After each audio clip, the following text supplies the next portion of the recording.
Hey, it's Mr. Clegg again, and I'm going to show you how to play a G chord.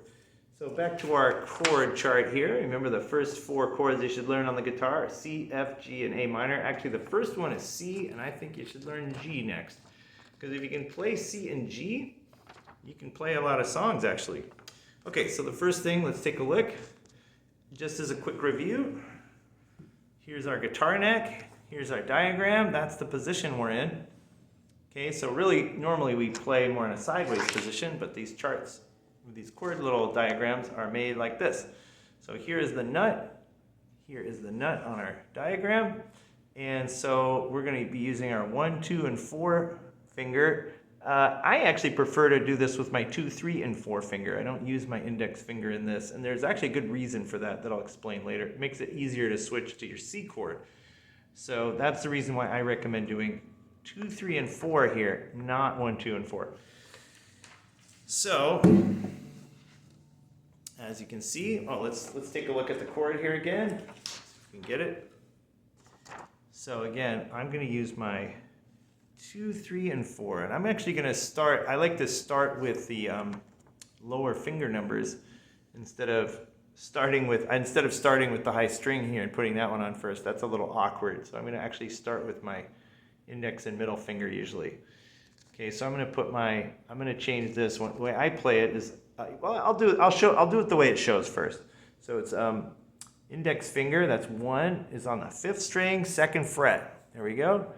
Next, I'm going to put my 2nd finger on that 6th string, 3rd fret, and then I'm going to put my 4th finger, or 3rd, actually it's hard to do it like that. I think it's actually kind of hard to play with 1, 2, 4. So I usually would do it, if you're doing it in this position, it'd be 1, 2, 3. So the 3rd, that 4 should be a 3 on this diagram. So there's 1, 2, 3 on that same fret, but now down at the 1st string. Okay, so we can play it, see how that sounds. I'm going to try to play it in this weird playing position. We're going to play all 6 strings when we play a G. It's a little bit buzzy because I can't hold it very well this way. And the way I know that I'm playing all 6 strings is because there's no X's up here. There's just O's. On the strings that are open, you see this little O. Okay. So this is the way that looks in a normal playing position. There's my G chord. All right, now I prefer to play it. I was taught by a quite good guitar player after I'd been playing for a few years to change it to 2, 3, 4. Okay, so don't use the 1st finger, just 2, 3, 4, and play it like that. Now, it takes a little practice to get used to at the beginning, but what that lets me do a lot easier is go to my C chord, okay, without having to change. There's my C chord, and there's my G chord.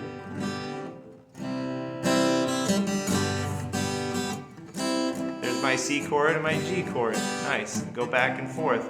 Obviously, we're not going to be able to go that fast at first. It's going to take a little practice. Now, if you want to switch to the 1, 2, 3 position, that's okay. You can switch. It's not a big deal. C chord, G chord.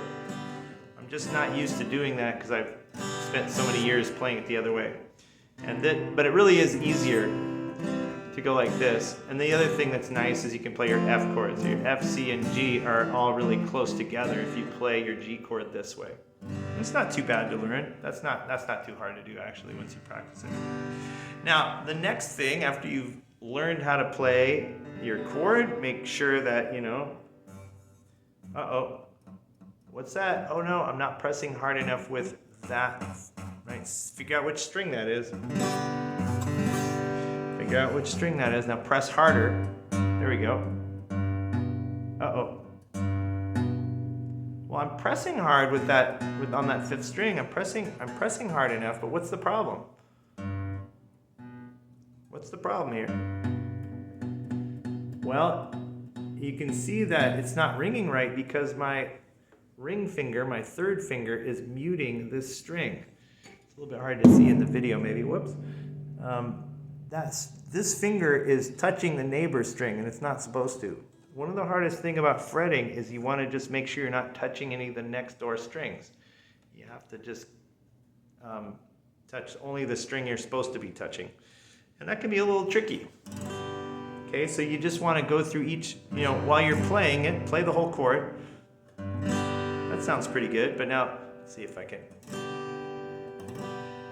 It sounds fine when I do it that way, but when I go one string at a time, okay, that was buzzy, so that means I need to press a little more on that one, and then, oh, that one's still not good, so I need to fix it. Right, so I need to just work on that a little bit. Now, if you don't get it right away, it's okay. Okay, so if you don't get it right away, it's okay, but what you just need to do is practice. All right, so the way we practice is this. Practice changing back and forth between a C chord and a G chord. And so at first, it's probably going to take you a few, maybe even a minute to like move all your fingers. Okay, where was that C chord? Okay, I want one finger there, and I want one finger there, and there. Okay, let's try it. Remember which strings we're going to play. Skip the fattest one for a C. Okay, and we're going to listen. That was pretty good. If one's not working out right, there's some muted strings here. We want to work on that. There we go. And then we can go back. Okay, now we're going to go back to the G chord. All right? And so the idea is go back and forth between C and G. Because if you want to play a song, you have to be able to change quickly.